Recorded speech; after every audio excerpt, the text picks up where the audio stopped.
And good morning, good afternoon, good evening, everybody. Welcome to another episode of the Cameron Woolley Show. With me is Ming Chen. What's up, everybody?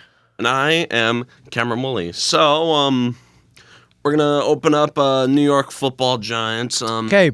Lost on Christmas Eve, but Tough loss. tough loss. A very easily winnable game. Beat themselves, if I'm being perfectly honest.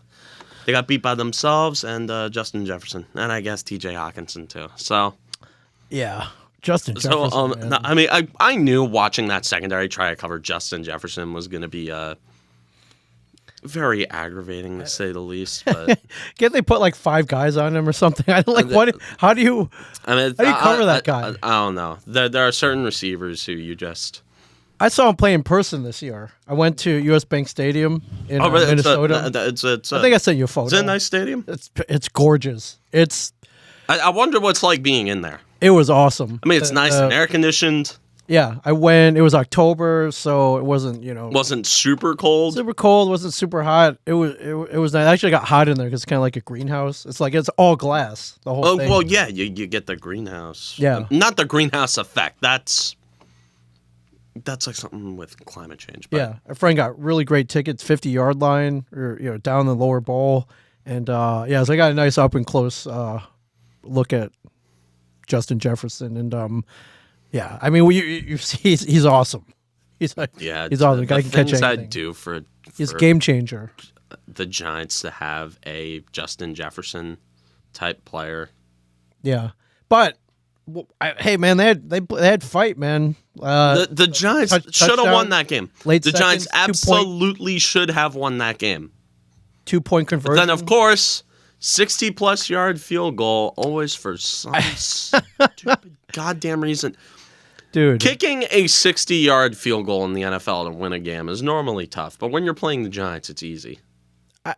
I guess unless your name is Justin Tucker, and even he. The Giants turn kickers into Justin Tucker. I don't get it. Yeah, it was funny because Randy Bullock missed a relatively easy field goal in Week 1 that would have won the game for the Titans against the Giants. But I don't know, for some reason, short field goals are tough against us, but long field goals are free. Yeah. Now I was seeing stuff on Twitter though from Giants. I was in church for the final few minutes of that game, which, by the way, did you have your phone out? No. Did you hide it in the hymn? No. My dad had his phone out, but my aunt got mad. But my aunt got mad at him and made him stop. Wait, this is during Christmas service? Yeah, you went to Christmas services? Like, probably, I imagine. It was 4 p.m. It wasn't. Okay, I don't know how holy you are. I imagine it's probably one or two times you go to church. It's one of 2 times a year I go to church. Okay, that counts. And I was literally counts. I was saying to my dad, I'm like, dude, seriously, we're going to church?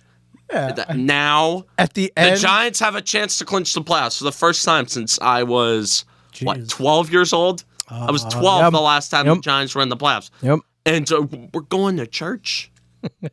Yeah, no disrespect whatsoever to the man upstairs. Yeah, man, but everybody knows the story of Christmas. It's baby Jesus' birthday. And everybody knows how Jesus was born. Oh, when you got there, did you pray for a victory? Yes. Okay. Yes. When they were doing silent prayer, when they were doing silent prayers, I was sitting there. I was like, dear God, please. But as per usual, God didn't answer my prayer. Your prayer, why do you forsake me like this? My prayers were left unanswered. Why do you? But why do you give me your toughest battles? Well, he got you up until regulation. Oh, come on. He was like, listen, I can only do so much. I'll get you guys to regulation, and listen, that was a great ending. A great ending, but it was a tie. Oh no, to a touchdown, neutral fan. 2-point conversion. Great. Oh my god. But I guess he was like, well, overtime you guys are on your own. So yeah. Well, it wasn't overtime. It was as time expired. As time expired. As 61 yards. Yeah. Come on, dude. I am so well. Although I am very happy with how the team played in this game. It makes me think if we see Minnesota in the playoffs again, I am very confident in our chances. Yeah. If we play the Vikings in the playoffs again, I like our chances. Straight up. Are the Vikings frauds like everybody say they are? Yes. Okay. Okay. Every game comes down to the wire with them. Fourth quarter comebacks. Every game comes down the wire. Everyone's like, I saw Giants fans saying, "Hey, we took it down the wire with a 12-3 team." I'm like, dude, everybody takes it down the wire with the Vikings. Yeah. This isn't anything of note. Although Daniel Jones, I'm gonna say straight up. Okay. Daniel Jones has earned himself another year. Like, give franchise tag him. Give him the franchise tag. 30 for 42, 324 yards, 1 touchdown, 1 interception, 92 point QB rating. That dude. Yes. Come on. That is a take that A day. That's a really good game. Yeah. And everyone looks at the touchdown numbers. Like, dude, look at who he's throwing to. His top receiver on the day was Richie James. Who? He made although Isaiah Hodgins has been a very, very pleasant surprise at receivers. He was off the Bills practice squad. Yeah. So I'm not going to complain about Isaiah Hodgins. He's definitely earned himself a spot on this team in the future. He is honestly the only wide receiver on this team who I want staying next year. Yeah. Hodgins is the only receiver on this team as of right now who I want on the team next year. Yeah, 8 receptions, 89 yards, 1 touchdown. And Hodgins, I will say, he makes the contested grabs. He's a good possession receiver. He's a guy who I'd easily ride in the next year with as my third receiver, saying like, "All right, let's do this." Like, I'd be happy if Hodgins is on this team as the third wide receiver next year. Yeah. And if the Giants, they go out He's there. earned it. If the Giants go out there, get a receiver next year. And I was listening to this on the fan. Okay. It was whoever was filling in for Craig WFAN. Whoever was filling in for Craig Carton and Evan Roberts. Ex-con Craig Carton. Ex-con Craig Carton, yes. Guy who ran the prison. Yeah. He taken number 1 in the prison league. Yes. So they were talking about like Daniel Jones, and they were saying, what has he shown? And then the last year, it's like, dude. Come on. Like, is he really improved that much? I'm like, dude, look at who he's throwing to. Yes. Look at who he's throwing to. Look. You're going to tell me with a straight face that Daniel Jones is like that with the Giants' offensive struggles. You're going to tell me they fall on Daniel Jones? No. You're going to tell me a bunch of them fall on Daniel Jones? Give me a break. No. How could you say that? Like, how could anybody... How could you say that? How could anybody say that Daniel Jones has not proven something this year? Yes. The guy's won games. I know winning is mostly a team stat, but given the cast around him outside of Saquon Barkley and maybe Daniel Bellinger and for the last few weeks, I guess Isaiah Hodgins, he's been a big part of that winning. Absolutely. Jones, he's like game-winning drives. Yeah. Not to mention his ability to run the football, which is something that is, I don't think it's utilized enough. But they always set up for the read option. The read option is always a threat with Jones. A running quarterback is definitely something that defenses have to account for. It's an extra threat. And people were saying, and they were saying like on the radio, they were saying like, oh, defenses don't have to prepare for Daniel Jones. Like a quarterback with the athleticism of Daniel Jones, I guarantee all the things that people say about Daniel Jones, you could easily say the same thing to Justin Fields. Yeah. Oh, he's a great athlete, but he's not a good quarterback. Although I have never seen as much universal support for a young quarterback as the NFL community has rallied around Justin Fields. But Daniel Jones, for some reason, that's the question. I guess I know Jones is in his 4th year and Fields is only in his 2nd year, but both are in very similar situations. Yeah. Think about it. It's East Coast bias. Think about it. Jones and Fields have dealt with significant turnover at coach and then the front office. They haven't been given opportunities to work with a guy who knows what he's doing. And they haven't been given the proper opportunities to succeed. Everybody realizes that with Fields. Yeah. But for some reason with Jones, it's always every mistake he's made is magnified. Like, sure, that pick that he threw again on Christmas Eve that ended up in Patrick Peterson's hands. Yeah, that was a bad throw. I'm willing to call out Jones whenever he makes a mistake. I'm not one of those people who will blindly defend Daniel Jones. I'm just saying, like, look at it from a rational standpoint. It's like look into the context Right. that went into him going the way he went. Whoever said Look at this first year, he had the turnover issues, and he had the turnover issues. Yes, that was his fault. That's something that needed to be corrected. He didn't have a good coach for the first 3 years of his career. He had backwards offensive coordinators. He had a GM who did immeasurable amounts of damage to this team. Although he has given us a few pieces, including Jones and Dexter Lawrence, who has become a freak of nature. He's the highest graded defensive tackle on PFF. So that's including guys like Aaron Donald. So Dexter Lawrence has been amazing. But like, other than the few breadcrumbs here and there that he's put onto this team, Jones had a moron of a GM. And now the first year he has a competent coach. Offensive coordinator, I'd still say the jury's out on Mike Kafka. I'm not a massive fan of him. But he has a GM who clearly knows what he's doing, a GM who has dealt with nonstop injuries and nonstop turnover to the roster. He has picked guys up off the street that have contributed to this team winning games. On top of, like, players getting hurt from dumb decisions like Adoree Jackson getting put at punt returner or Xavier McKinney going on an ATV ride in Cabo over the bye week. No. Which, by the way, that might trigger like the NFI clause in his contract, which that might void a bunch of money for him. Yeah. But I'm sorry, like, if you're gonna like watch Daniel Jones play, watch him play. He can make any throw. Like, any throw that needs to be made, he can make it. Although that is said about every first-round caliber quarterback. Sure. They can make any throw that anybody can make. It's like when like people talk about Will Levis being a first-round quarterback, which, by the way, is bullshit. Like, Will Levis is nowhere close to a first-round caliber quarterback. That's just the numbers he puts up alone. I've watched Levis play, and I'm not super impressed with him. But like, I'm going to say, oh, he can make any throw. It's like, yeah, no shit. That's why they're getting drafted into the NFL. Yes. Like, you think a quarterback who can't make a certain throw is going to be drafted in the NFL? No. But Jones throws a really good ball. He's athletic. The decision-making has become way better. His movement in the pocket has been way better this year. The touchdown he threw to Hodgins, the way he moved, he kept his eyes downfield. That is a play that you only see being made by a few quarterbacks in this league. You see guys like Josh Allen, Patrick Mahomes, guys like that make the play that Jones made. And I'm not trying to say that Daniel Jones is an elite quarterback. I'm not trying to say that he's exactly a franchise caliber guy to lead the team.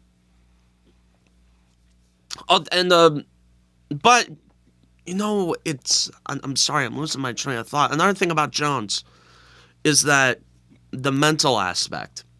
He has handled being in New York and being a heavily scrutinized person ever since he was drafted. No fault of his own. That's the fault of his moron of a GM who drafted him that high. He's handled it well. And I think having a guy like that who has proven enough to be, at least a suitable guy, put the right people around him. It's like, what quarterback do you see putting up 30, 40 points a game with no receivers and little to no offensive line? And yes, there's a running game. Anybody can have a running game with Saquon Barkley. But with little to no running game, what quarterback do you see putting up Josh Allen level numbers with nobody? With nobody. Nobody can put up numbers with what Jones has. Yeah. Nobody can put up numbers. So when people like blow the numbers out your ass, it's like, I don't care about numbers. And this, I do care a lot about numbers, but I look at numbers like within context. With as much people love to talk about context, people don't seem to acknowledge it when it comes to Daniel Jones. And again, I'm not trying to say that Daniel Jones is going to be a superstar in this league. He's not going to be even a star. Top 15 level quarterback? Yeah, sure. His ceiling, top 15 quarterback. I'd take that.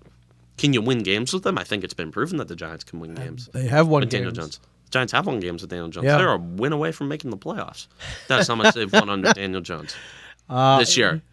And with the right coach, and a lot of people or not a lot of people. It's a very small portion of the Giants fan base that a lot of figures like to say is bigger than it is. But there are not a lot of passionate Daniel Jones haters in the Giants fan base. I'd say around 10%. All right, which is still not bad. way too high. But it's too big of a fan base to have one unifying opinion. Even when Eli was winning Super Bowls, people still complained. Yeah, it's a New York sports team. What are you going to do? Like a New York sports team, you're going to have a divided fan base in any way. But people are saying draft a quarterback. It's like drafting a quarterback for the sake of drafting a quarterback doesn't really go that well. You want to have the right people in place. Doesn't guarantee anything either. Yeah, it doesn't. I mean, look at in this town, we've seen it. Yeah, look at the Jets drafted Zach Wilson, which, granted, that was a way different situation. There was somewhat of a roster there. There was a piece. There were people there who, there was a coach there, a rookie coach, a GM who was in his second year, was still building something, and there was something already kind of there. The Jets, it's a solid roster. The Jets have a good roster, but they drafted Zach Wilson, and it set them back. Yeah. It has set them back. It's a point where in his second year, he's getting benched for Mike White. Granted, Mike White, I mean, I'll always root for Mike White. But sure, but don't draft a quarterback for the sake of drafting a quarterback, because that has unforeseen consequences. Yeah. We saw it with Jones when there were so many other problems on the roster outside of Eli Manning that were bigger than Eli Manning. The Giants still opted to draft Daniel Jones with their first-round pick that could have been used on a premium, on an edge rusher like Josh Allen. Although they probably wouldn't have ended up with Dexter Lawrence in that case. But let's say they could have drafted a guy like a Josh Allen. They could have gone and built a solid enough foundation before going out and getting a quarterback. And Jones has unfortunately had to weather that storm. And his development has gone so badly that it's taken up until his fourth year to take significant steps. Yeah, get it together. Although he has the right coach, he has the right GM. In next year, he's going to have a way better roster because the Giants have 10 draft picks that are going to be used, and I have faith that they're going to pick a lot of the right guys. So, a couple of those got to pan out. Hopefully. Yeah, for sure. And I like Shane. Shane is a good GM. And, can we... It's I wish there was the same mindset with Daniel Jones as Justin Fields. I wish there was. I really wish there was. I'd appreciate it if there was that similar mindset. Yeah. With Jones. Yeah. Well, welcome to New York, ladies and gentlemen, where no one's ever happy. No one's happy enough. But not everyone is universally happy. No one's happy enough, and that's I guess that's part of the charm, though. I guess I just like laughing at it. I was like, you guys are never happy. You have a front seat right here. Yeah, you guys are never happy. It's like, you gotta be a little happy. They've doubled their win total from last year. Oh yeah, I am happy. In the playoff hunt, Daniel Jones improved. And I'm just gonna say straight up, yes, if they don't beat Indianapolis, they don't deserve to be in the playoffs. We saw how bad Indianapolis is on Monday night. Yes. Against LA. Yeah. We saw how bad they played. I guess they got Super Bowl winning QB on their other team. Right? Right? I mean, now granted that was 5 years ago. Oh God. And remember the legend of Big Dick Nick. Now it's I kind of came up with this on my own. Small Pole Foles. Small Pole Foles. Yes. Okay. Small Pole Foles. He's got a ring and I don't. And he was. No. That wasn't Small Pole Foles. That was Big Dick Nick who won the Super Bowl. Nick, right. Okay. Okay. Okay. This game is such a slam dunk that I'm terrified. I am terrified about this game. I've seen this happen You're before. losing sleep over this game. Yes. It am is an losing important sleep over game. the because every single time the Giants go, it's like, oh, should be a cakewalk. Sure. We should obliterate this team. Sure. By 20 points. This game should be over by halftime. That's how much we should obliterate this team. Especially with Foles at quarterback. We should. Foles throws 3 interceptions again in the first quarter. Yeah. We should obliterate this team. Sure. But I've seen this movie before. No matter who the Giants play, they play up or down to their competition. They always play games tight. But there's stakes here, my friend. Yes. Huge Incredibly stakes high stakes. Yes. Incredibly high stakes for this They game. should be rolling over this team. But I don't like looking past an opponent. It's looking past an opponent is how you end up. That's how you In the start. position, no Jonathan Taylor. It's very easy to look past these guys. A lot of Giants fans have looked past these guys, saying, "Oh yeah, we're gonna beat the Colts. It's gonna be an easy win. We're gonna be in the playoffs." I'm like, no, this is how you end up in trap situations. Right. And honestly, like with the way we're seated right now, I'm looking at it, it's like well, we have the toughest. We have the toughest team in the wild card round. Oh yeah, for sure. If results hold, it's like I'd much rather get another shot at Minnesota in the playoffs. Sure. Because again, this primetime Kirk Cousins. I'd happily take a playoff game against primetime Kirk Cousins. Or the porridge Tampa Bay Buccaneers. Yeah. Like Washington and Dallas are getting, although Washington's trying their best to screw themselves out of a spot by starting Carson Wentz. I'm not even going to get to the Washington team of football. The WTF. Yeah. I'm like the 49ers, and oh God, I'm going to have to deal with losing to Brock Purdy in the playoffs. Although he's been good. He's been great.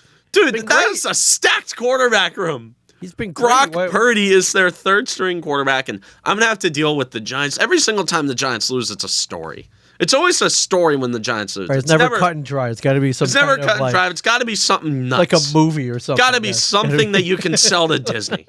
Whether it's a 60-yard field goal. Yep, yeah. Or Taylor Heineke, or... Although the game against the Eagles was pretty cut and dry. That was like an obliteration.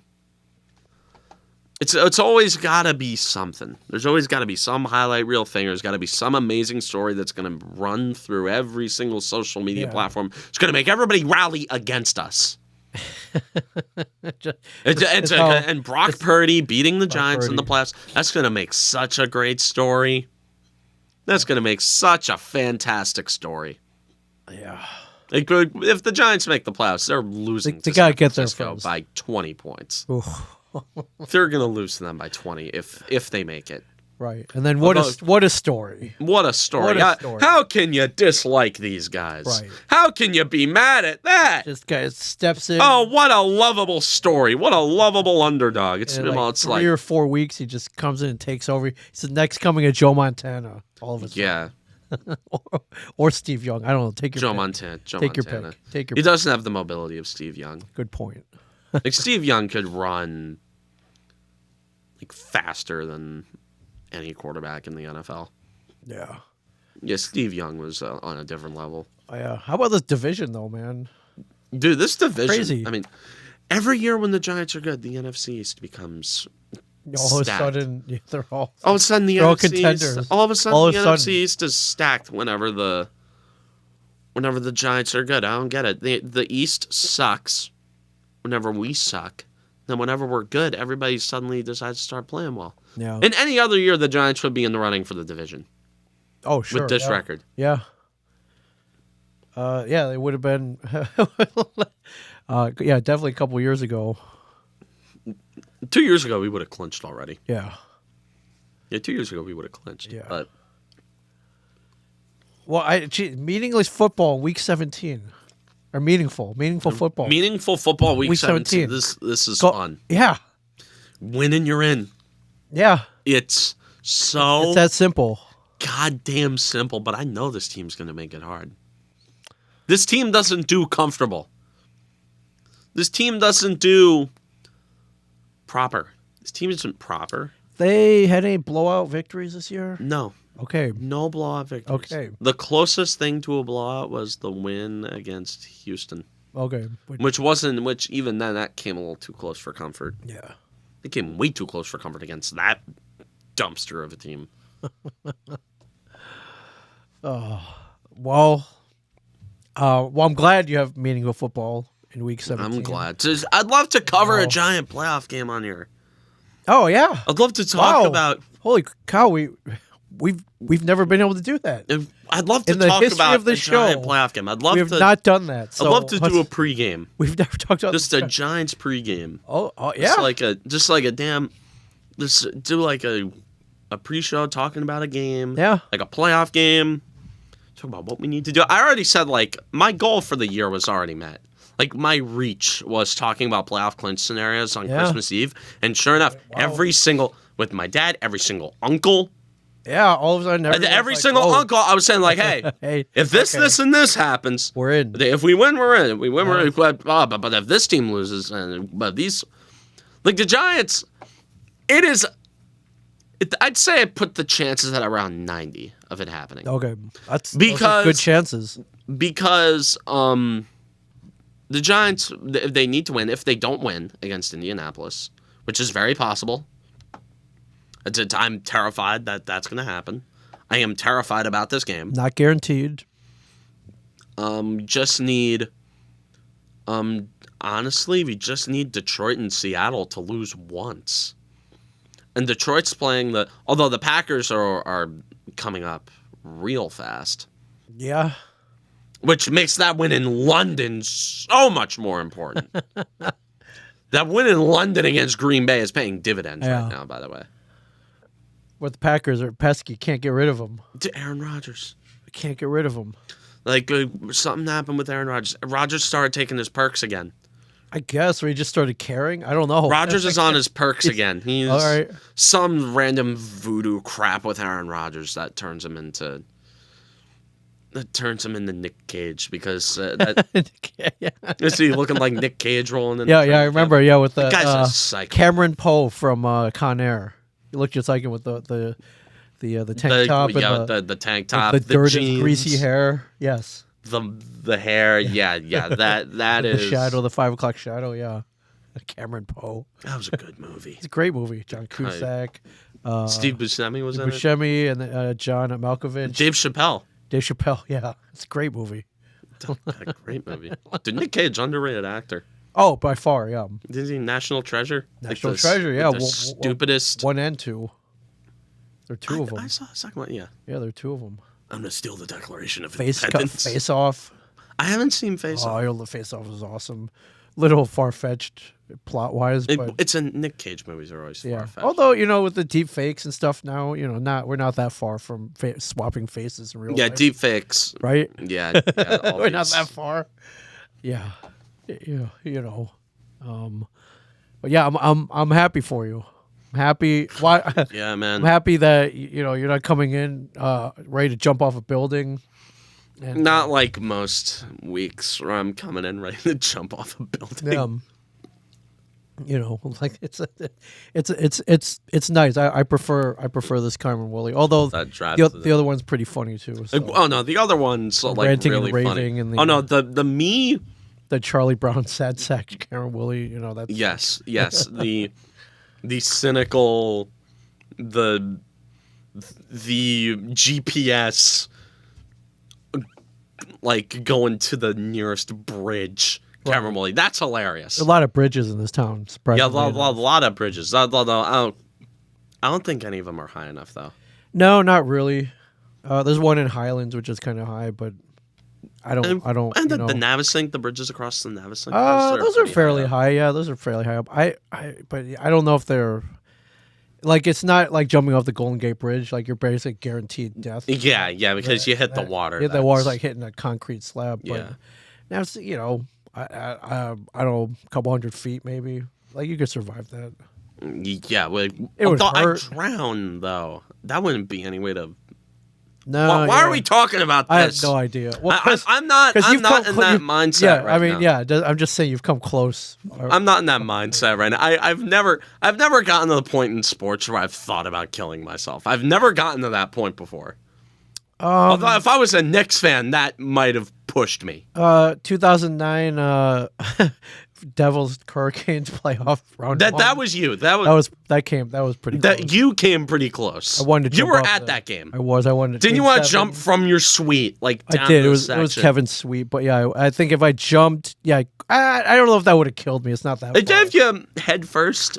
The Head first, concrete on those stairs. I would have sure if I hit the stairs down. Yeah, okay, that might have metal bars. Okay, maybe the metal bars. Like if you hit it head first, yeah, It would break your neck. Yeah, you could break. Sure. But even then, knowing this is what we talk about on the show. Best ways to kill yourself at a sporting event. Yeah, at a sporting event because your team lost in the last minute and 24 seconds. That happened in a World Cup once with Brazil when they lost to somebody jumped in like the 30s. No, there were fans jumping from the section. They were that mad because they lost to Uruguay. It was in like the 30s. And you know how South America gets with soccer. Oh yeah. Oh, actually, you know how the rest of the planet, life or death. Literally life or death. The rest of the planet gets with soccer. Yeah. Like, you know how crazy they are. Like we're crazy, but not, in this country. Well, I guess in those countries too. Like they beat up people in the parking lot. Or they. I mean, to Philadelphia, Well, no, Philadelphia. My dad used to go to the Giants Eagles game at the Vet every year. Really? Oh man, his best friend was an Eagles fan. Did he wear a jersey? He'd go undercover. Okay, smart, because you're not. Yeah, speaking of that, you saw the Patriots fan who was getting an earful from the Raiders fan. And then, I did, and then If you look, it went viral. If you just look on Twitter, just look up Patriots fan heckled, I guess. Guy was at his first game, and they lost horribly last week. The most hilarious. I never in a million years thought that would happen to the Patriots. It's been a weird year for them, but then he got I guess he'd been mercilessly heckled all game, but Raiders fan wearing like a Derek Carr jersey gave him an earful. Somebody videoed it. Went viral. So wasn't it some guy's wife? Like some guy tried holding him back. Yeah, she tried holding him back, but he could have fought back. He could have yelled back at her, but he remained calm in the clip. Went viral, and Robert Kraft, a guy hitting a doesn't look good. A guy hitting a woman in any context looks bad. Doesn't look good, but she was being a jerk about it. Like, well, in that context, it would be completely understandable. Yeah, she got in his face. I am not advocating for hitting women, by the way. No, not at all. I'm just saying, like, it would have been understandable in that context. I think she was a little over the top. Probably had a few too many, but a few too many. I haven't been to an NFL game in 10 years. I've never been. I've been to a tailgate before. It was the Giants wild card game. Yeah, against Atlanta. That was the only NFL game I've ever been to. Yeah, drunk Rangers fans. That's about as as bad as I've seen it. And even then, they weren't even that bad. What, at a Devils Rangers game? Or? Yeah. Oh, I mean, my God. they. At Garden? At the Rock. Although the Rock basically turns into the Garden. It's the Garden West, yeah, for sure. Heckling for sure. And depending on how the game was going, we were here in earful, but no one got in my face or anything, And did you go to any of the playoff games in 2012? No, I did not. We wow. We did not have the Kevin Smith suite in 2012. But if the Devils make the playoffs this year, I'm going to a game. I mean, let's hope, man. Let's hope the free fall doesn't continue. Yeah. Anyways, Robert Kraft saw the clip and ended up inviting the fan to the game. Got to sit in his box with him. Had a happy ending. Pun intended, but yeah. That's been the big joke. I was like, "Wow, well, at least it had a happy ending." Oh God, Robert Kraft. Oh my God. Hey, come on, it's too easy. How many massage therapists in the NFL have had a terrible relationship? Yeah. Terrible relationship. It's like, oh my God, no, I'm not bringing my mother into this. But like, No, don't bring your mom. I'm not bringing my mom. Your mom. So funny. Like Mom's a professional. It's all good. Like I've talked to I've asked her how many people have told you Deshaun Watson jokes, and shockingly enough, before I told her about it, she heard none of it. She heard about the Robert Kraft story, sure, but she never heard about the Deshaun Watson story. I'm shocked that none of her friends who are psychopaths. Right, just like, hey, we got to watch out for what Deshaun Watson? Yeah, my friends have made countless jokes. Yeah, my friends have made countless Deshaun Watson jokes about my mom. Wow. It's like, oh, you're my Deshaun Watson. Deshaun Watson. Like, my God. No. It's terrible. Terrible. Awful. Yeah. Robert Kraft. Happy ending. Too easy. Oh, my God. That's free. Like I said last week with the World Cup, some jokes write themselves. It's way too easy. Yeah. Also, I just want to point out something like the Jets. They're in the thing about. Wait, who are the Jets playing this week? That's a great question. I will look that. Look at the schedule. The Jets are playing. The schedule on the NFL website. Got it. I was waiting for the thing to load up top, but this will be easier. All right, the New York Jets today are playing the Seattle Seahawks. Oh my God! In Seattle. No 4:05 way. p.m. No way. I was listening to the fan. They were talking about like the Jets. Yeah. Who they always talk nicely about the Jets as opposed to the Giants. They always. Why? Because they feel sorry for them? Like there's nothing... No, because they're just Jet fans over there. There's no Giant fans. They're homers over there, man. Yeah, they're homers about the Jets, but not the Giants. Yeah. So like, I'm just thinking about. You know who's the quarterback for the Seahawks? Geno Smith, correct? Former New York Giant Geno Smith, correct? The Jets would get knocked out of the playoffs Geno Smith. By the Geno Smith. I mean, Geno Smith, come on! And you know they're gonna lose because you know God hates the Jets. I'm sitting there, it's like, this is why I'm so worried about the Giants beating the Colts, because you know I can't trust the Jets to win a big game. No. What am I gonna do? Trust the Jets? No. They have identical records too with Jets and the Seahawks. This should be interesting. At least. Hey, you gotta give it up for Geno. He's been Geno Smith. I'm just saying it would be hilarious because it's the Jets. Yeah, it would be. And Geno Smith, just former Jet Geno Smith. Yeah. Dude, come on, it's perfect. The only thing that would be even funnier of this is if it was the Panthers and Sam Darnold. Also, by the way, Panthers-Bucks is suddenly a very huge game. Yeah. That division is moronic. Huge game. Huge game. My God, dude, I like this time of year. Buccaneers win. They're in, correct? They win. They're in, I believe. Correct? They don't. They don't have to think. Although it might be maybe something with the Saints. I don't know. If they win, it greatly increases their chances. Oh yeah, and that Tom Brady goes into God mode and then just rolls over everyone on its way to the Super Bowl. Oh no! Yeah. I am so certain that's what's going to happen. He's going to limp into the playoffs. Right. Limp with a god-awful record. And Brady's somehow going to do it. He's going to do it. He's going to make a run.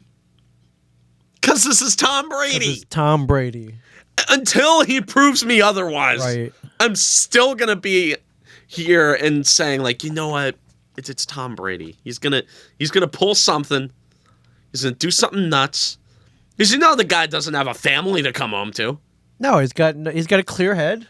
Got no distractions. The guy doesn't have a supermodel wife to come home to. No. Like, you know, dude, Tom Brady, oh my God, dude, now I'm going to have to deal with all the stupid...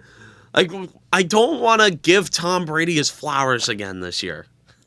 I don't want to be here and saying, man, we just got to appreciate greatness. I don't want to go through the whole appreciate greatness, greatest NFL player of all time. I don't want to go through that again. We've already done that. We've done that twice. You have to do that again. Twice. Yeah. On this show, the Patriots have won the Super Bowl. Although the first time it wasn't because of Brady. It was because of the defense. Brady didn't play that well in that game. But the second time it was Brady. Yes, it was. Second time Brady won, it was Brady. It was legit. And then we'd have to go around and to praise Brady and do the whole thing. It's like, oh my God, he's so great. He's so amazing, because that's what we have to do. I don't want to give Tom Brady his roses again. I don't want to go around and kiss Brady's ass again. I don't. I'm sick of it. Although I don't have a reason to hate Tom Brady. No, not really. I mean, just because he's like a really good, he's a winner. I mean, I have no reason to hate Tom Brady. I mean, neither do I. But I don't know, let someone else win. I have no reason to hate Tom Brady. Yeah, and yet here we are, yeah, not wanting him to win. But then, as a Giants fan, I have no reason to hate Tom Brady. Yeah. It's like I get less. I'm not irate when he wins, like a lot of other people. I'm just like, dude, really? Yeah, seriously? I'm bored. Seriously? I'm bored of it, dude. I can't wait until he retires. Right. Just get out of here. Go to the commentary booth. Right. Because they already have a deal lined up for him to be in the booth. Trust me, it's a way safer place to go. I mean, it's a way safer place to go. Look at Tony Romo. He completely flipped his reputation over. Yeah. And he's good, too. I mean, I think Tony Romo's a fantastic commentator. Yeah. Remember how when Romo was playing, everybody thought he was a douche. Everybody thought Tony Romo was such a weird douchebag with a punchable face. Right. Everybody, like, nobody really liked Tony Romo. Nobody liked Not Tony even Romo. Dallas fans liked him. Nobody liked Tony Romo. Oh, what are you looking for on my Twitter account? I was trying to. I saw you posted something, and I can't remember what it was recently. We're really far into the show. Let's talk about the Devils for a minute. I'll find it. I Okay. don't really have much to talk about with football. Okay. Because we're gonna get to the Mets in a minute. Okay. We're gonna get to the Mets in a bit. For sure. Just want to touch on the Devils for a bit. Yeah. The game they played against Boston, straight up, Vitek Vanacek starts that game, they win. I agree. That Blackwood game led some pretty soft goals. That game, strangely enough, somewhat encouraged me. How so? They outplayed them. They did. They did, especially that first period. It was. I'm like, dude. The first period, it was a clinic.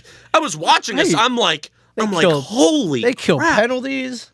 They cashed in on the power play. Jack Hughes. I mean, God bless Jack Hughes, man. Thank God we have Jack Hughes. Yeah, and props to Ray Shero, by the way, for making the right choices with the first overall pick in both years. Thank you. Praise Ray Shero. If this team wins the cup, he's getting a ring. He should get a ring. Absolutely. These are a lot of his guys. Yeah, and second period traditionally Devils have played really well during the second period. Not so much this game, and Well, there were a couple of soft. The Bergeron goal. I just put my hands up in the air. It's like, dude, it was a perfect deflection. It's like I shrugged my shoulders when Bergeron scored.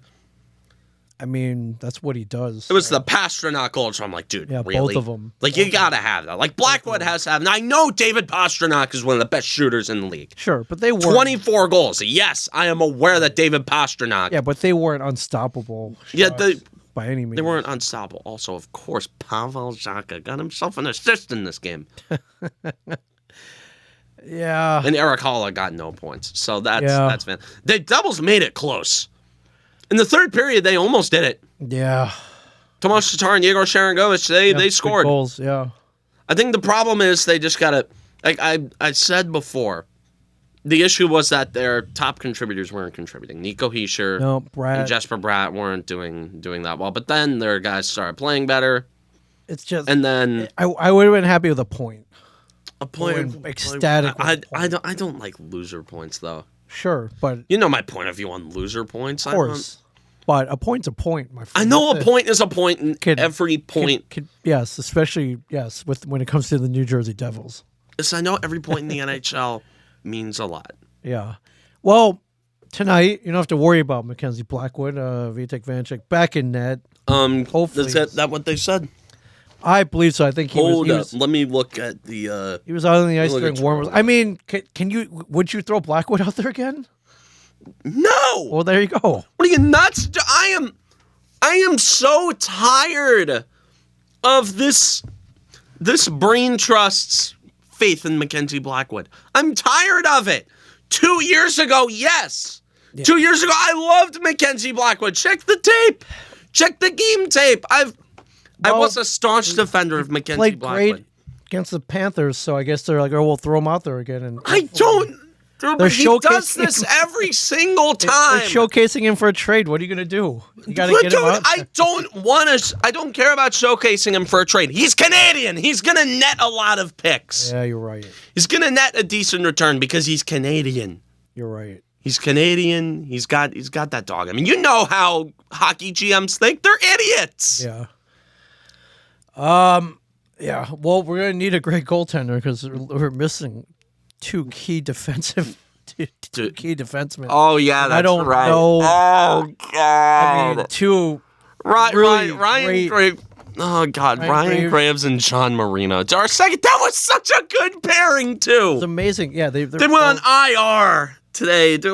Yeah. How long is IR? They're week to week, so that's not good. Week to week, and we know how week to week with the Devils goes. Day to day typically means months. Not good. Ryan Graves crashed his went knee first into the boards. Had not even limped out. He had to crawl off the ice. So that's not good. Yeah, that's not good. Marino, I have no idea what's wrong with him. He injured himself. He finished a game, and then didn't play anymore. So hopefully that's not that bad. Palat skated today in practice, so he's coming. They put him on. I saw a tweet that it said they put him on LTIR. Yeah, but that was pure. Like I was asking myself. I asked in that tweet, I quote tweet. I'm like, I'm confused. Is this for I literally just saw that he was skating in practice and so becoming very close to return. Turns out it was retroactive just for cap space. Okay, yeah. So apparently tore his groin. So that's not. Of course, it was turned out he tore his groin. Yeah. My God. Ooh. Imagine how that's got to impede with your life. And I read it. Bastion's skating on his own, so at least he's upright. Nathan Bastian. We can't belittle how huge of a deal Nate Bastian and there's a Andre Palat coming back is. Yeah. But Bastian is a correlation of when he went out in the Devils skid, so I don't think that's a coincidence. What was that? The fantastic fourth line. It's great. The BMW line. Great, man. You break that line up in any way. You saw, dude. Michael McLeod and Miles Wood just vanished. Yeah, without Bastian, yeah. well, I mean, without Bastian on the ice. I mean, Bastian is a crucial part of this team. Yeah, for sure. And I know I said lots of it. What made me change my tune? I'm sorry, man. It's the cohesion in the lineup, I think. Yeah. Also, Palat coming back will put Palat with Hughes. Which I am so sick and tired of seeing Eric Holla on the line with Jack. Why? I don't know, because they're stupid. Why? I want to see a line of Palat, Hughes, and Mercer. That'd be a great line. Palat, Hughes, and Mercer. Hughes and Mercer, that works. Yeah. Although, wait, Palat, Hughes, and Bratt. Okay. Although you want a right-handed shot on that line. So Mercer. Yeah. Although the question is, what do you do? The Holtz is trade bait at this point. I'm so it breaks my heart. It breaks my heart that Alex Holtz hasn't worked out because we love him as a prospect. Yeah, he's great in Utica. It's a great shot. Great in Utica. But he doesn't play at this team's pace. And this team, they're built on pace. They're built on speed. You see one guy getting hurt did to the cohesion of this forward group. Yeah, which is unfortunate. It's speed, and speed. Yeah. Speed kills. Yeah. For this team. Yeah. Having speed on this team, Bastian coming back, he's fast. Plot coming back, he's fast. Cohesion, speed. And guys with good shots. You take 48 shots on goal, but if only one goes in and you lose, it doesn't matter. So. Well, that was because they played against Carter Hart, and Carter Hart couldn't. He's this team needs a sniper. This team has needed a sniper for so long, and I thought Holtz was going to be the sniper, but yeah, I did too. But evidently, he's slow. But it's hard to find a guy who can finish. Although I will say, dude, Hughes has turned himself into a very good shooter. Yeah, thank goodness. Hughes is on pace to score 40 goals. which is crazy. And 100 and some odd points would be. Thank God. Good Thank Jack. God Hughes that is there's just- yeah. Thank God for Jack Hughes. I don't know what would this team be without Jack Hughes? Well, He's one of the best players in the league. well, I mean, Knowing that, we're probably gonna find out soon. don't jinx him. He's been very healthy this year. Don't jinx anything. They can't afford to lose anybody else, by the way. So Yeah, they've already lost a fourth line grinder and the Andre Palat. So Palat coming back, that's going to be huge. yeah, The thing is, like, what do you do to the top? I think you move Tatar down to the third line. I'm being honest. You put Palat up with Hughes. Heischer. You put Palat either with Heischer or Hughes. Yeah. I'd personally. My God. Wait. Okay. This is like my brain is conjuring something. Okay. My line generator is going. Okay. Do tell. First line. The second line, it's really interchangeable with Hughes and Heischer. But my line for the top would be Brat Okay. with Breen. It would be. Oh my God! I just had it in my head. It would be. Palat with Hughes and Mercer. Okay. And it would be Brat with Heischer and Zetterlund. Okay. 'Cause Yeah. For some reason, Fabian Zetterlund just works. Yeah. I'd be down with that. Because the current line construction just doesn't work on this team. It's They- currently yeah. as constructed, and it's a misuse of talent. It's what drives me up a wall. This team is way too talented to be going on skids like this. I agree. Team is way too talented to be free falling. I agree, and they got a pretty tough schedule coming up too. So Let's look at the Devils' schedule. Let's see how much more brutal it gets. come on, load, dang it. All right, I might have to pull out the phone here. Which? It's just All right, we got Boston tonight, oh God, Pittsburgh on Friday, God. Carolina on Sunday, Oh, then Detroit, St. Louis, and the Rangers. That's the next 5. That's next 6 games. no. It's pretty, Oh. not going to be easy. And then they got a West Coast swing coming up in the middle of January. So not a cakewalk by any means. So however, so they just gotta keep it together. Oh my But God, it's the Devils. They're falling fast. yeah, I don't. Why do they tease us like this? Every year, it's a tease, and I hate it so much. Every year, this team Like, teases literally us. every year. They tease us. Yes. It's the same thing every year.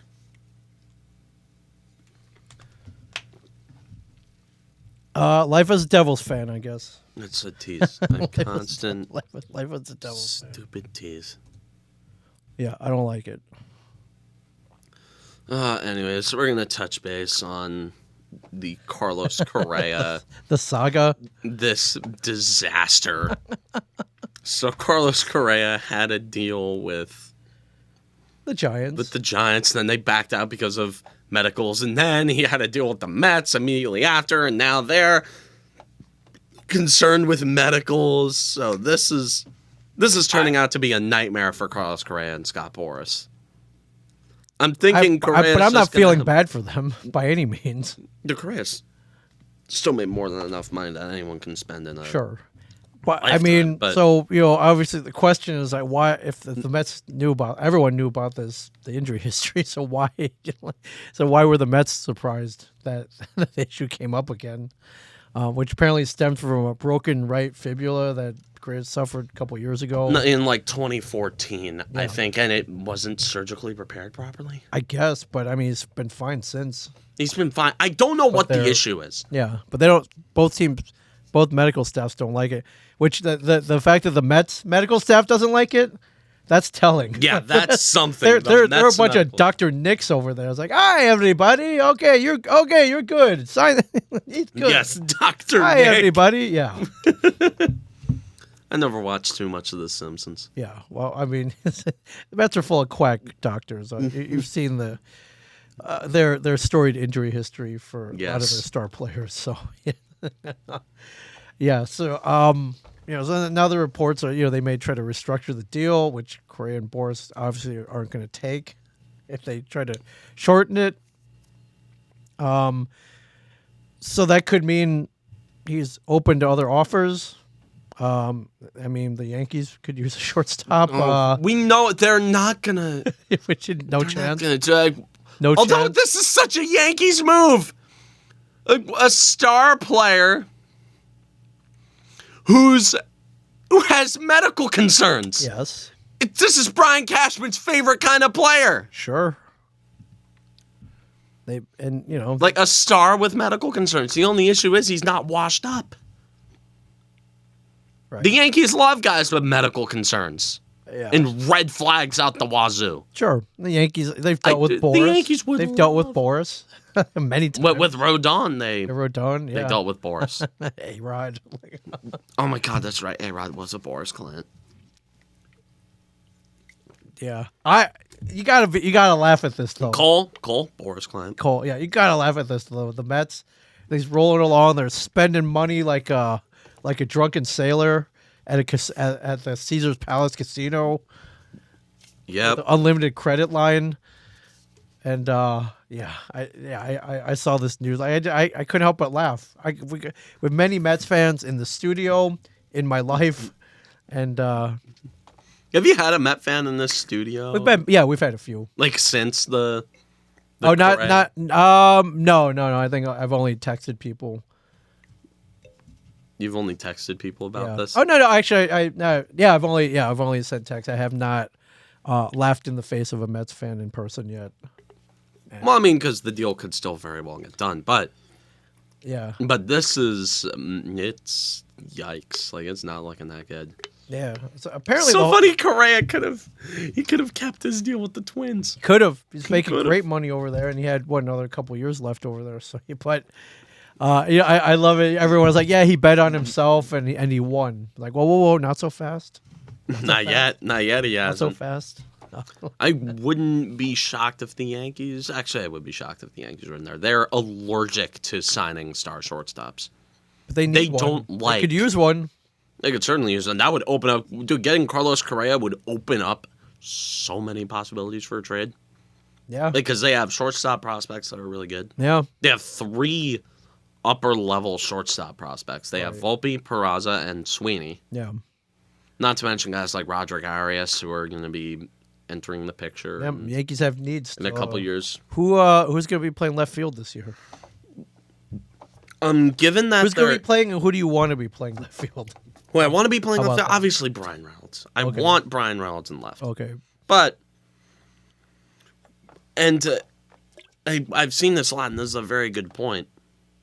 If Max Kepler was plan A for the Yankees, it would have been done already. The plan for the Yankees is they want to go and get Brian Reynolds. Okay. I think that's the plan. Solid plan. And there's been like a little bits of smoke here and there. Yeah. Craig Carton got a text from someone who's supposedly a source who... Or it wasn't John Heyman, was it? It wasn't John Heyman, no. Yeah. But it was saying something like, oh, around Brian Reynolds, that's... they're working on it, which... Okay. I wouldn't really That's something. doubt it. That's something. But really, I would love Brian Reynolds here. Yeah. You know, a 4-win player, can switch it, play decent defense, 125 WRC plus style player easily. Yeah. Easily keep him up there, good for 25 homers a year. Take that any He day. can swing lefty most of the time and in Yankee Stadium. Oh yeah, you know? short. I know porch. everybody talks about the short porch with lefties, but it's a man. factor. Definitely a factor. Yeah. Going from a pitcher's park in Pittsburgh to it. going from a pitcher's park and no lineup protection in Pittsburgh Right. to Like Yankee Stadium big and time lineup protection. pretty good line because honestly he's a candidate to bat leadoff. If I'm being honest, if he gets traded here, Yeah. he's a leadoff bat candidate. Yeah. Because he'd have Aaron Judge batting behind him. I'm also hearing LeMahieu's toe is like 100%. Is this true? Which I'll believe it. probably greatly affected him last year. I mean, that damn toe with DJ LeMahieu. If he's 100%, then that's the leadoff hitter right there. oh yeah, for sure. 100% DJ LeMahieu was one of the most underrated infielders. Dangerous. A very dangerous. He's a robot. He's fully automatic. We've seen it, my friends. Like he's a 330 type hitter. Yeah, when we saw that, Gets on base 45% of the time. Dude, he's insane. We've seen it when he's completely healthy. Yeah, so hopefully that's true. Decent power threat too. Yeah. I would love to see it happen, just so you could rub it in the Mets fans' face. I would love to see it happen, and then he goes on and plays awesome next. No. What I want to see is this. What do you want to see?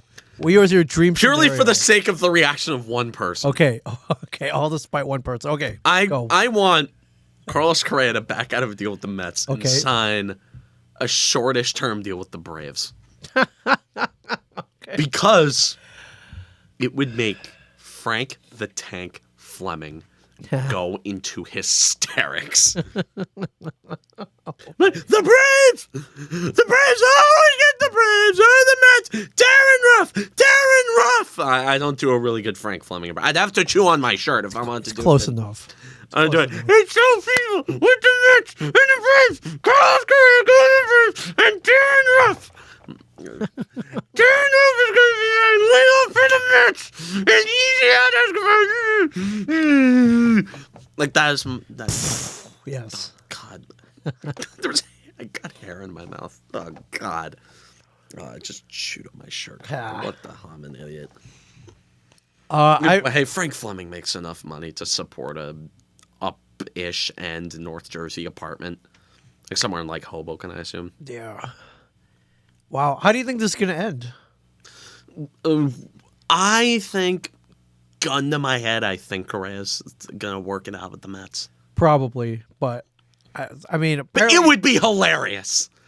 Correa to the Braves would make. That would be hilarious. Good for Frank Fleming alone. I mean, what? That's just Barstool. Barstool wants Correa to go to the Braves. Sure. You know how much money that's going to bring in from people watching Frank Fleming just melt down. What if no one signs until like spring training? Like if they just waited out. Oh my God! And then he'd go to the Braves. Yeah. Crazy. Trevor Bauer, reinstated. Oh God. Would you take him? He'd be great. He'd be what? He'd be great. That rotation. If granted, he's playing to 2020. No, I never want Trevor Bauer to put on pinstripes. No.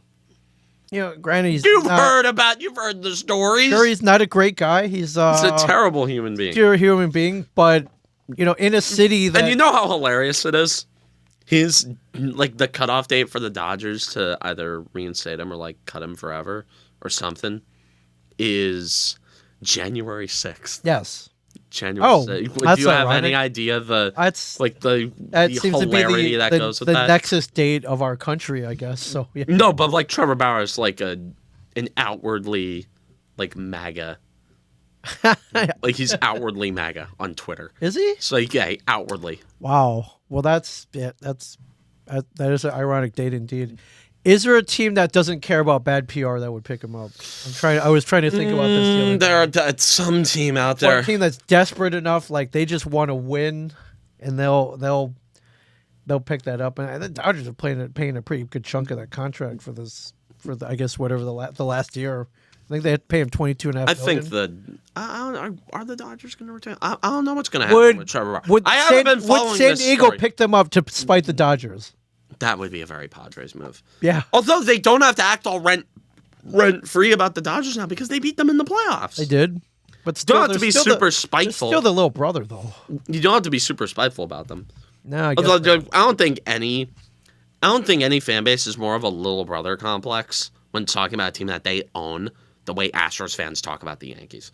Whenever there's something with the Yankees, like a tweet from a national outlet, Astros fans are always down there tweeting Jose Altuve gifs, and it's like stupid. It's moronic. It's like, dude, why do they have such a little brother mentality for us when they own us? Unequivocally, they own us. Yeah, there's no doubt about It's it. getting to the point where they're a couple of playoff eliminations away from violating the 13th Amendment. That's how much they own us. I'm just trying to see if there's a jerk team out there that are like, we don't care. I just The Boston Red Sox. The Red Sox. Oh, The Red Sox. They could use him too, for sure. I'd love to see the Yankees smack around Trevor Bauer. They could definitely use him. Scroll down. Any of these AL the Central Texas teams. Rangers. I was thinking that too. I was thinking it's Texas. Yeah. Okay, so the Red Sox, the Rangers. We're filling out our suitors here. Right. I see a team like the. I mean, anybody else? Yeah. The Rangers are the Rangers definitely and a the Red candidate. Sox. The Rangers. They're in Texas. They don't care, and they could use a decent pitcher. And the Red Sox want to stay out of the basement now. They're every team above them from last year was better. I see tweets of Red Sox fans gassing up their rotation. Yeah. It's like it's still flexing Chris Sale. It's like, dude, let go, bro. Yeah, come on. It's like it would be my pleasure to watch the Yankees hit off of Chris Sale. Sure. Please. Sure. Yeah. Please trot him out there. Please trot him out there in Yankee Stadium. If he didn't get injured in his one start against the Yankees, he would have gotten rocked. Like, I was bummed when he got hurt. Also, like, for once, like, I get bummed to see anybody not named Aroldis Chapman get injured. But you don't have to worry about him anymore.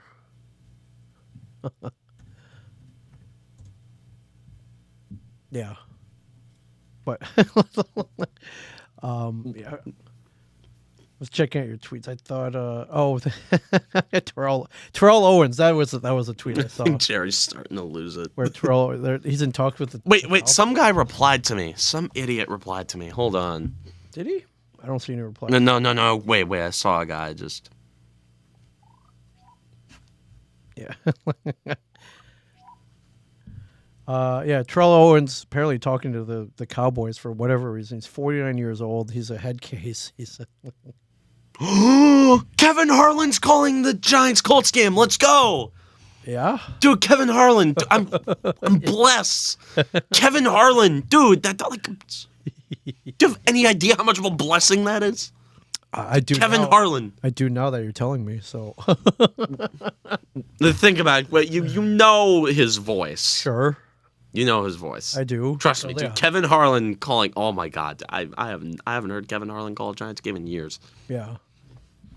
It does a lot of radio work. Oh, by the way, did you see that clip of Patrick? Oh my God, yes. trolling Russell Wilson. Dude, you want to talk about what a great. You want to talk about a sports fandom that would make me want to jump off a bridge? Sure. The Broncos. Yeah. Come on. Let's ride. Come on. And geez, how much do they owe him after this? Patrick Star. I cannot name a bigger joke in sports than the Broncos right now. Name a bigger joke in sports. I can't. Name a bigger disaster. I can't. In American sports. They owe him like $1 billion. They owe him like $200 million more dollars. Yes. Oh my God. And it's like, and on top of all of it, on Christmas, on national TV, they got flamed by Patrick Star. Oh my God. Imagine Dude, oh my God, bro. That is...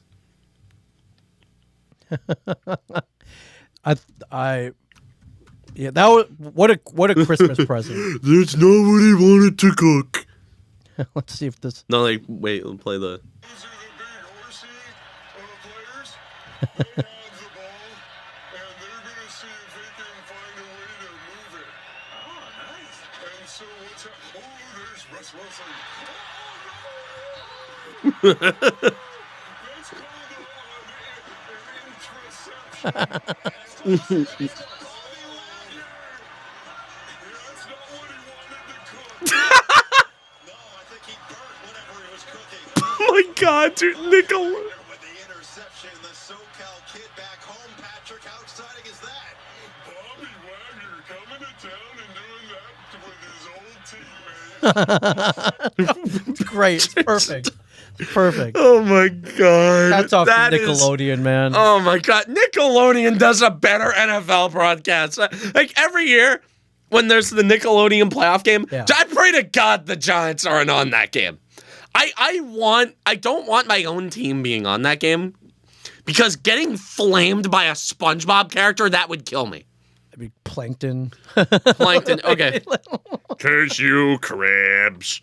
I do a solid Plankton. It's pretty good. I do a good. Pretty good. I could be a voice actor easily, but I do a pretty good Patrick, too.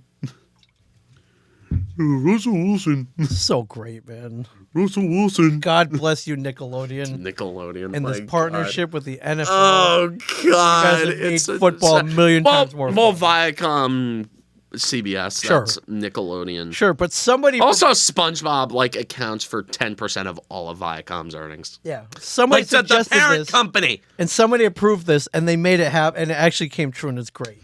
It's great. I love it. I love it. I saw this hilarious TikTok where it's like a POV. You're 10 years old. Your dad, like a POV. You're 10 years old. You're watching the Broncos game on Nickelodeon. Your mom is crying. Your dad is yelling. You know how he gets when the Broncos are losing. You're watching your marriage unfold because of a really shitty trade with the. You're watching your parents' marriage unfold because of a shitty trade with the Seahawks. Yeah. My God, it's that is if the Seahawks picks hit, if those picks hit, Oh man, you know that's a contender for worst trade in NFL history. salt in the wounds, man. This is on track to be worse than the Herschel Walker trade. Yes, it is. Yes, it is. Poor Broncos. Let's ride. Let's ride, everybody. Let's ride. Let's ride. Let's ride. And the Broncos are already getting made fun of in the offseason because of the whole Let's Ride video and how much of a buffoon Russell Wilson was making out of himself. Although he has now matched, his touchdown passes have now matched the amount of bathrooms he has in his Colorado mansion. In week 16, he has matched that amount. Wow. Also, by the way, the decision of me to cut Tyler Higbee ended up costing me my fantasy season. Oh, did you make it to the playoffs? I made it to the playoffs. I made it to the semifinal. I only ended up losing by like less than 20 points. I started Hunter Henry. He had no points from tight end, and Tyler Higbee caught 2 touchdowns. I hate tight ends. I hate tight ends. I hate their hit or miss. I'm just gonna say screw it and draft Travis Kelce in like the second round next year. Probably Terrible asset management. no. Yeah, by far. No, I'm gonna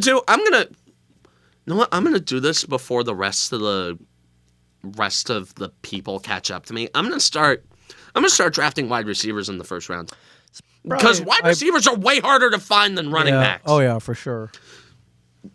No, I'm gonna start cashing in and saying like, you know what, like any running back that's drafted in like the third round of the NFL draft. Yeah. Like I'm gonna go a receiver in the first round, like Justin Jefferson, like a slam dunk receiver. Oh yeah. Say in the second round, go to a guy either go another wide receiver or go with like Travis Kelce. Travis Kelce in the second round. Solid pick. Third round, go with the receiver, and then fourth and fifth round. Who's your QB going to be? For whoever's available in the fourth round. Okay. Usually they're pretty decent. Daniel Jones. I might just draft Daniel Jones. He's a runner. Yeah. Yeah, you get some points for that. Well, my 5-8 team came in third, which I'm very happy about. Well, Came you in got third. I was knocked out. projected to come in eighth, but Only lost by 13 points. yeah, I would have liked to. I am now in the consolation ladder. My roommate is in the fantasy championship. Which Okay. honestly, if it was me, Yeah. and if it was me and my roommate facing off in Ooh. the championship, Oh, man. oh God, Oh, that would have been. that's taped down the middle of the room, like. Like down the middle, just like we're not talking. Yeah, to we're each not other. talking. Yep, not until this is over. Not until this is over. And he's a shit talker too. Who's his team? No. Well, his NFL team. He's a Giants fan, but Oh, he's a Giants very, fan, too. he's Okay, a very yeah. loose. Yeah, no, I don't need to. Yeah, He's a very well, actually, loose. who's his QB? That's all we need to know. His quarterback, although he's a very big Jalen Hurts fan, like he's a very unconventional football fan. Okay. Like he says Oh, he's a Jay- Giants fan, but he likes the Eagles. So I'm like, okay, you're not a. Oh God. How can Like, you can't like both? I've revoked his status for that. Right. But for some reason he's leaving Jalen Hurts on the bench. He's starting. This is his lineup. I need to text him. Okay. I need to text him to remind him to set his fantasy lineup because he's Yeah, in the come on. championship. Come on. His current lineup right now: Jared Goff, Joe Mixon, Saquon Barkley, Michael Pittman, CeeDee Lamb, Darren Waller, Christian Kirk, the Eagles defense, and Tyler Bass. Okay. Facing off against the guy who beat me in the playoffs, who has Justin Herbert, Zeke Elliott, James Conner, Chris Godwin, Deontay Johnson, Mark Andrews, Travis Etienne, the Ravens defense, and Dylan Carlson. Oh, it should be pretty evenly matched. What's the projection? My roommate's projected to win by like almost 3 points. Okay. Still, it's I'm in the consolation ladder, which Okay. I don't really care that much about. you win, they'll go get you farther up in the final standings. I don't know how I came in third. My team was terrible this year. I did not draft well, proving. Okay, I am in play for the third place. Yeah, exactly. So we might both come in third. What was your overall record? 9-5. You were, geez, man, that's pretty good. Yeah, mine was terrible. I was I was 5-8, man. A couple close games. This is one game I lost by like .02. That's Which killed me, bullshit. but that's fantasy football for you, ladies and gentlemen. Fantasy football. Adam Thielen sold for me. Yeah. I feel like if I just started, bro, if I just started I like Adam Christian, Thielen. if I just started Christian Watson, and by the way, I cut TJ Hawkinson as well. Hawkinson was my tight end to start the year. He ended up catching 2 touchdowns. So Of course. like all Every of my team- bad decisions Yeah, in fantasy came came to to- bite me in the ass this year. That's fantasy football. This week, I'd be in the championship right now if I would be. Although honestly, I wouldn't be able to, my brain wouldn't be able to handle the stakes of the fantasy football championship against my roommate, Right. the human being who I live with, who I'm Right. going to have to live with Is there all semester, who would not live it down, by the way. no? Is there a trophy involved? There's no trophy, it's just like $10. Oh, okay. Still, It's like bragging there's rights. money, Sure. Bragging rights are still bragging rights. bragging rights and money. Yeah. We're adults. Granted, college, we don't really Sure. have a lot of It's money. nice to get some hardware, like- though. We're not adults where it's like we have disposable income to No. have a but- $100 buy-in to Sure. it. Yeah. Although one thing that Smash players do, they do what's called money matches. It's like they put money on a Smash. It's like a cockfight. You're like, yeah, it's like cockfighting. I got 20 on Wooly. Okay. All right. No. Wait. That's an idea. You're giving me an idea. It could underground. Underground. Ooh, I know just the Yes. place to have it too. Yeah. I know just the place to have it It's too. like Fight Club. Like, Like underground. like no one Fight talks Club, about it. Fight Club for Super Smash Brothers. Yeah. On campus, people would be. No, I would put myself in the position where I'd make money no matter what. Right. I'd be the bookie. Oh yeah. No, take a I'd be a bookie. I'd be making Take cash. a cut of the overall bets. Yeah. That's how you make money. The house takes like a rake, but it's at that point you get in trouble though, which at that point deems it highly illegal. But hey, no one knows about it. You're fine. Cash. Right? Sure. Yeah. Cash. Where'd you get it? Cash I don't. money. My grandma sent it to me. It was my birthday. Yeah. Cash is great. Yeah, it's cash, and honestly, cash is super valuable in Right. college. Although these days, you got Venmo transactions flying around. Then Like, I don't do. cash. If I were to do something that I want to keep under the table, I don't do it on Venmo. That can be tracked easily. Yes, your transactions are public, so yes, you just got to put a fake description in them. But like for groceries, I was on Venmo. I saw a guy Venmo someone with literally the caption "drugs." drugs Literally, I'm like, dude, what the hell? could be prescription. Over drugs the might- counter. No, but a Venmo transaction, like some Tylenol. random guy, they're going to a random guy with the caption You "drugs." need a Tylenol or some Nyquil. Sniffling, sneezing, so I can sleep medicine. Yeah. Although Benadryl and Nyquil do Benadryl. When I had a cold, Yes. I took Benadryl, dude. Boom. Out. Half hour. Out. Half hour. Dude, whoa. It's like It's nuts. Yeah. Benadryl. Like that makes you. Oh yeah. That makes you sleepy, make you drowsy, bro. They warn you on the No, package. not drowsy. No. Coma. Coma. Put okay. you in a coma. They warn you on the package. Yes. Benadryl. That's why a lot of people take Benadryl. One of my friends used to take Benadryl. Like she used it as a sleeping pill every Yeah, night it's until probably it not found a good out. idea. Probably not a good idea. And she didn't find out until way later that it was bad for her. Yeah, it's not good for It you. was bad for her. It's good. Bad. So it was like, dude, what the hell? Yeah. Hey. It's a certain cure for insomnia, but yeah, you shouldn't take it long term. There's your disclaimer for the day. Yeah, don't take Benadryl. Don't do drugs. Yeah, just don't do drugs. I personally don't do drugs. I personally do not partake in I do not partake in marijuana or. Smart. That'll keep This isn't just me like lying through my no, teeth. like Like keep your I head actually clear. don't. That'll keep your head clear. Like I actually don't. Like even in college, like I don't. Yeah. Like I said, I'm willing to talk about like my idea to do like Fight Club for Smash, where I'd be a bookie. I think it's a great idea. I'm wondering if anyone's done it yet. Hold up. I need to Google this. Wait. Smash Brothers money tournaments. Yeah, I mean Fight Club.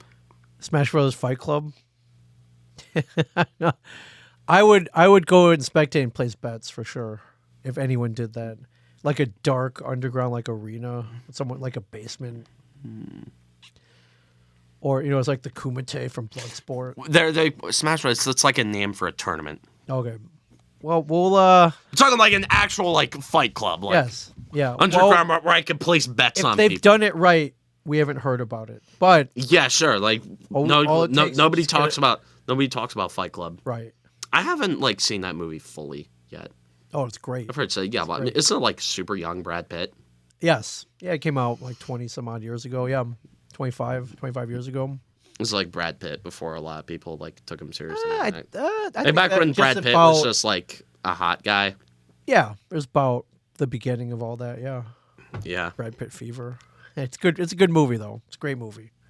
But yeah, And whenever I see Brad Pitt in anything, I expect him to break out into a lecture about how much a guy gets on base. yes, Does he get on base or not? yes. He gets on base. He gets on base. All right, Oh, man. let's go Devils. Let's go Let's Devils. go Devils. Yes. Let's go Giants. Let's go Devils. Let's go Giants. I guess. And, Let's go Yankees. yeah. Yeah, but hopefully next week we'll be ecstatic. At least for a little while, anyways. These things they're fleeting. We're sports fans, so. Any other breaking news? Nothing. All right. Well, Merry Christmas. You got anything good for Christmas? I got a Devils hoodie. Oh, that's good. That's cool. My Christmases aren't that crazy anymore. Yeah, you've aged out, my friend. It's all about the Well, little bits, because you know. like all about like whenever I want a video game, it's right, you typically can kind of get it, yeah. like whenever I want a video game or a video game console, I couldn't get a PS5 specifically on Christmas because you gotta get a PS5 whenever you can get your hands on one. right. Still, Like still, like 2 years after the console came out, Yeah. there are still supply issues yeah. with PS5s or Xboxes. I don't want to pay over face value, so I'm not going to. But My mom somehow got her hands on one like around a year ago. Did she flip it? She didn't flip it. No. Oh, No, it was my PS5. Oh, it's yours. Hey. My PS5. All right. Okay. Lucky you. It was like a standing order for Christmas. Yeah, that's great. Okay. That's cool. Hey, I'll take a Devil's hoodie any day though, for sure. It's a really nice Devil's hoodie. I got a bunch of hoodies though for Christmas. I'm thinking. I got clothes. I got Visa. I got gift cards though. Nice. You do whatever you want. I got Visa gift cards. Oh no, I have like $100 loaded onto my Amazon account. I'm thinking. Like I'm thinking about what to get. Oh, it'll happen. It's only a matter of time until you need something. Amazon's got everything. So. God damn, Lord Bezos. Yeah. Oh, Lord Bezos controls us all. Yeah. He's our god emperor. Yeah. He literally runs the world. Yeah. If you think about it. I'm thinking about picking up a Chinese reverse retro Devils jersey. They're like $30. And You don't want the Chinese knockoff. I didn't think so until I saw the one my friend got, and it looked pretty good. Listen, I'm all about supporting the Devils, but I went to the Rock, and I picked up my Jack Hughes reverse retro jersey, and it was close to $300. I'm like, okay, listen, I love you guys, but come on. Not $300. If I get one that almost looks as good for $30, I don't know. We'll see. I may do one just for an experiment. Like what, $30? Like $30. Come on. $30. Yeah. Like you can. Yeah. Stay tuned. If you see me wearing one, and you can sit there and tell me it's a knockoff, even if you can tell, who cares? But even if it's even close. I mean, if I see you one day and you're wearing the reverse retro, I'm like, oh, it's the knockoff jersey. Yeah. That was your early Kovalchuk jersey, right? It was your. I have one. Yeah, my Walt Flanagan from Comic Book Man bought a knockoff Kovalchuk jersey, and usually the problem is it was too small. In China, if you get a Chinese large is like an American small. So if you want a large, you get like a triple X. Is that like a and so it didn't is that a commentary on like the size of Chinese people, or I just think that's how knockoffs are sized in general. So he ended up selling it to me for $40, and it fits great, looks fine. It's got fight strap. This thing is like, what use do you have for an Ilya Kovalchuk? I don't. I think I wore it to one game just to be ironic and thought maybe it would turn things around last year, and it didn't. So you wore an Ilya. It's good looking. You should have gotten jumped at the arena. It's the Chinese. It's the Christmas tree colors. It looks good. The Christmas tree colors looks good. Looks good. The Devils' Christmas tree colors have always been good. Yeah, but those jerseys are so bad they're good though. Yeah. It's not that they actually look sick. It's just that they're awful. I like the last reverse retro. The one with those are the weed jerseys. The Rockies colors. The Devils have been losing ever since they started wearing them. Good point. They are a curse. It's the Rockies. The Rockies didn't do any winning. Right. The Rockies never won. Good point. Okay, which is why they're now in New Jersey. So, but they sucked in Kansas City, and then they sucked in Colorado. Right. Then for like 5 years, they sucked in New Jersey. Yeah. Then the late '80s things started turning. Then they turned it around. So they went to '88. They took the Bruins to 7. They did. In the conference final. Yeah. We almost went to the Stanley Cup Finals in the 80s. I know. That's so strange. It's like a random bit of Devil's lore. Yeah. God, those are the days of Patrick Sundstrom and John McClain. Yeah. Danica was on the team by then. Yeah. Danica was around young Danica. ever. Oh, yeah. And Danica when he had hair. Yeah. God bless him. Hopefully we get to talk to him again at some point, podcast with him. So that was an awesome show. That was an awesome night. Yeah, it was great. So look back on that interview. It's on the YouTube channel. On the YouTube channel. For sure. I could have done a way better job at that interview. You're fine. Get out of here. I was You're fine. You're I was so mesmerized. I was like talking to Ken Danico. I know, but you sounded. I thought you were great. Ken Danico. Yeah, whoa. If you've not seen it, definitely check it out. I mean, I talked with the guy the whole night. Yeah, it was awesome. It was so fun. Like I thought I was gonna be super starstruck when I met him, but we were hanging out in that back bar. We were hanging out with like my friends. Yeah, it was cool. And then like we were just hanging out with my friends from class, and he just walked up. He's like, "Oh, yeah. Hey, what's up?" Yeah. Because you actually know the guy. Like you see him. Yeah. Like you see him in a lot. He was on Comic Book Men, and I met him a couple times. You played street hockey with him. Played street hockey with him. Yeah, it was cool. So, well, I hope everyone had a great Christmas. Yeah, great Christmas.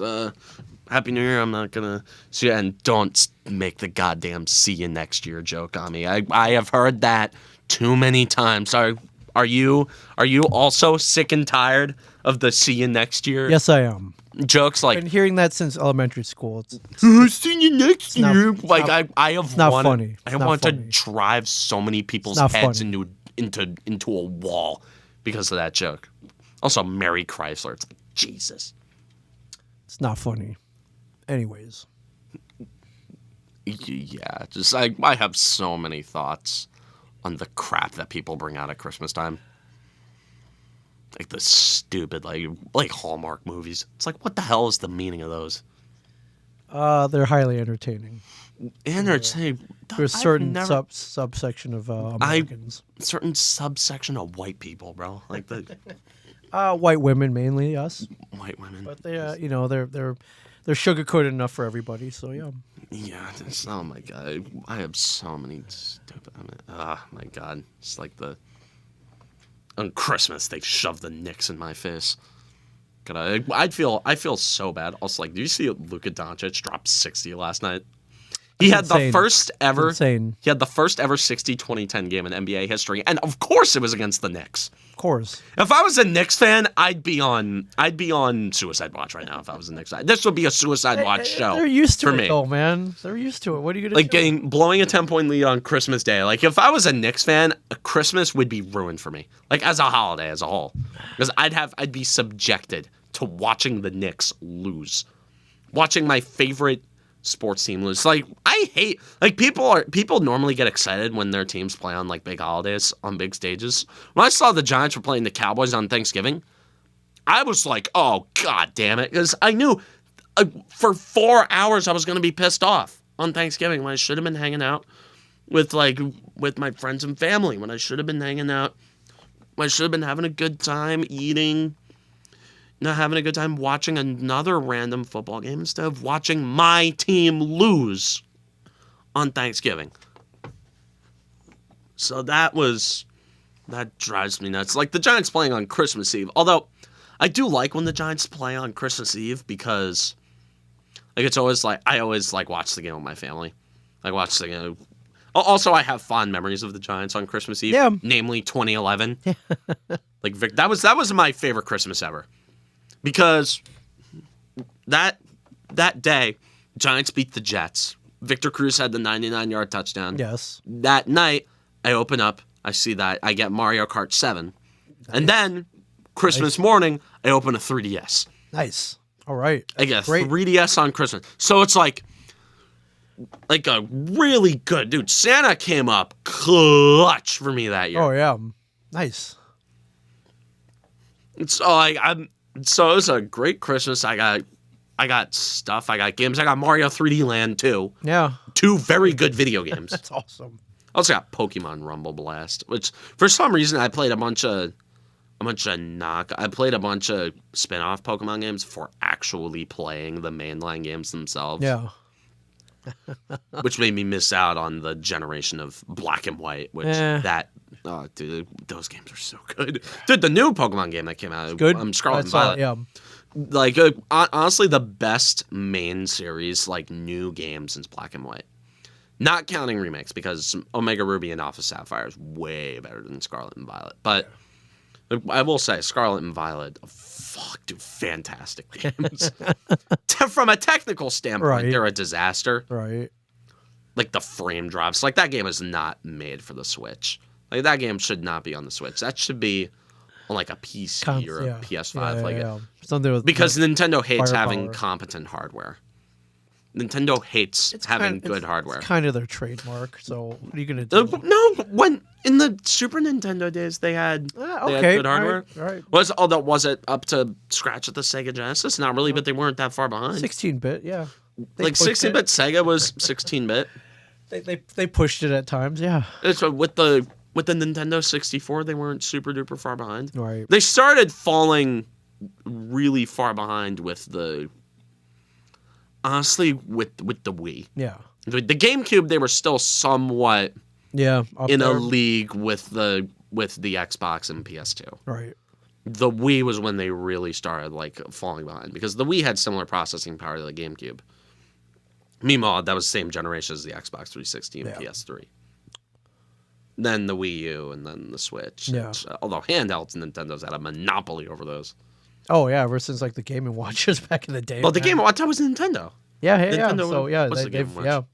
Also, like every futile attempt, like the PSP, like really, the PS Vita. They didn't have the library that Nintendo Nope. had. Nope. Also, like if Nintendo had better hardware and didn't have awful PR while keeping the same games, like pumping out the masterpieces that they do on an alarmingly regular basis. Although, like, the last few years, Nintendo's been kind of mid. Like, that's my video game. The wrap up. That's my video game spiel for the End day. of your wrap up. All right. So I like video games. Say, I'm a game journalist because dude, that's what I do at school.